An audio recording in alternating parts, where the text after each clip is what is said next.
যোৱা 13 তাৰিখে সুপ্ৰিম কোৰ্টৰ ঐতিহাসিক যি ৰায়দান কৰিলে তাত শিক্ষক কৰ্মচাৰীসকলৰ এটা নতুন জীৱন দান কৰিলে। সুপ্ৰিম কোৰ্টৰ ৰায় যে পেনশনটো কোনো ভিক্ষা নহয়, কোনো ভিক্ষা আমি মাগা নাই, এইটো এটা সকলোৰে যিসকলে চাকৰি কৰে তেওঁলোকৰ প্ৰাপ্য। তেওঁলোকে ৰিটায়াৰ হোৱাৰ পিছত তেওঁলোকৰ সেইটো প্ৰাপ্য। সুপ্ৰিম কোৰ্টে এইটো কৈছে যে অনতিপলমে ওল্ড পেনশন অৰ্থাৎ পুৰণি পেনশন দিব লাগে। এতিয়া 2004 চনত এইটো বন্ধ কৰি পুৰণি পেনশনটো বন্ধ কৰি নতুন পেনশন আঁচনি NPS আৰম্ভ কৰিছিলে। তাৰপিছত UPS দিম বুলি চৰকাৰে কৈ আছিল যদিও আজিলৈকে UPSৰ কোনো ফৰ্ম দিয়া নাই। তে কৰ্মচাৰীখিনিক এনেকৈ হেংগিং কৰি আছে, ওলমাই আছে।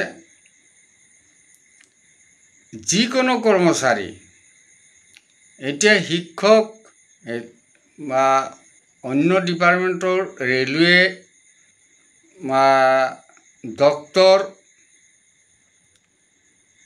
PWD যিকোনো সকলো ডিপাৰ্টমেণ্টৰ যিসকল NPSত ভুগি আছে, NPSৰ যাতনা ভুগি আছে, সেইসকলক সুপ্ৰিম কোৰ্টে অনতিপলমে OPS অৰ্থাৎ পুৰণি পেনশন দিবলৈ নিৰ্দেশ দিছে।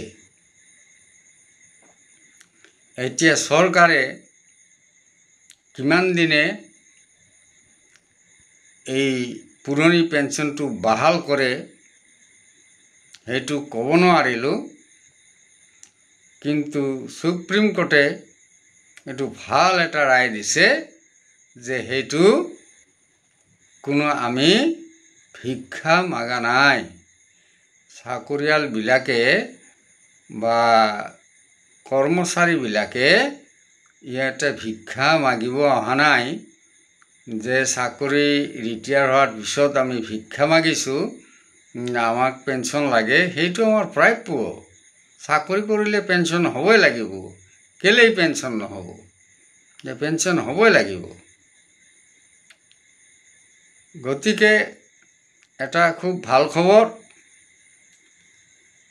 এইটো জানিবলৈ পাই নিশ্চয় সুখী হৈছোঁ আৰু আমাৰ কৰ্মচাৰীসকলো নিশ্চয় সুখী হ'ব।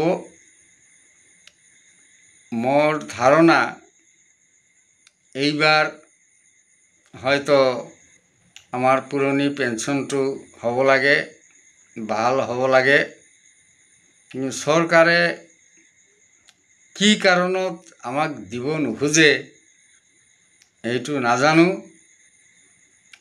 কিয় তেওঁলোকে ইমান কষ্ট দি আছে? এজন শিক্ষক বা কৰ্মচাৰী ৰিটায়াৰ হোৱাৰ পিছত 1200 টকা, 1400 টকা, এই টকাৰে জানো ঘৰখন চলাব পাৰিব বা বৃদ্ধ বয়সত ঔষধ পাতি কিনিব পাৰিব?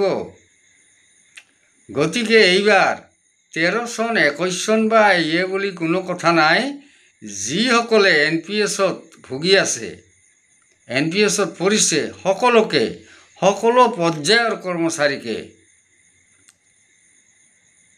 OPS অৰ্থাৎ পুৰণি পেনশন দিবলৈ নিৰ্দেশ দিছে সুপ্ৰিম কোৰ্টে।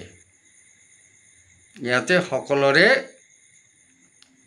পুৰণি পেঞ্চন হ'ব। খুব ভাল খবৰ। গতিকে এই খবৰটো দিব পাই মই নথৈ আনন্দিত হৈছোঁ। ধন্যবাদ।